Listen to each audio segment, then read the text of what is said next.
স্ত্রী এবং মায়ের মাঝে বনিবনা না হওয়ায় পারিবারিক কলহের এক পর্যায়ে ফাঁসিতে ঝুলে আত্মহত্যা করেছে নূর হোসেন নামে এক সন্তানের জনক। বৃহস্পতিবার দুপুরে শেরপুরের নালিতাবাড়ী উপজেলার রামচন্দ্রকুড়া ইউনিয়নের কালাকুমা গ্রামে এই ঘটনা ঘটে।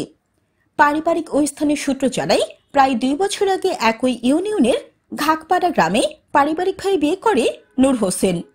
বিয়ের পর থেকে স্ত্রী আর মায়ের সাথে তার প্রায় কলহ লাগত। উভয়কুল রক্ষা করতে গিয়ে মানসিক চাপে ছিল নূর হোসেন। আর্থিক লেনদেন নিয়েও কিছুটা মানসিক চাপ ছিল বলে একাধিক সূত্র নিশ্চিত করেছে। বৃহস্পতিবার দুপুরে শ্বশুরালয় থেকে নিজ বাড়ি ফেরে নূর হোসেন। ফেরার সময় স্ত্রীর কাছ থেকে বিদায় নিয়ে আসে। এতে স্ত্রী সুমাইয়ার সন্দেহ হলে শ্বশুরের কাছে সুমাইয়া ফোন করে নূর হোসেনের খোঁজ নিতে বলে। পরে ঘরে খুঁজতে গিয়ে ফাঁসিতে ঝুলন্ত অবস্থায় নূর হোসেনের মরদেহ দেখতে পান পিতা শামসুল হক।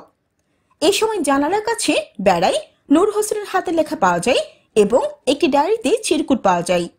চিরকুটে স্ত্রীর কাছে ক্ষমা চেয়ে একমাত্র কন্যা শিশুর জন্য আফসোস করে এবং দেনা পাওনা মেটাতে বাবার কাছে অনুরোধ করে নূর হোসেন। তবে মৃত্যুর জন্য কাউকে দায়ী করে যায়নি। জান্নাতুল আফসানা, চ্যানেল বাংলা।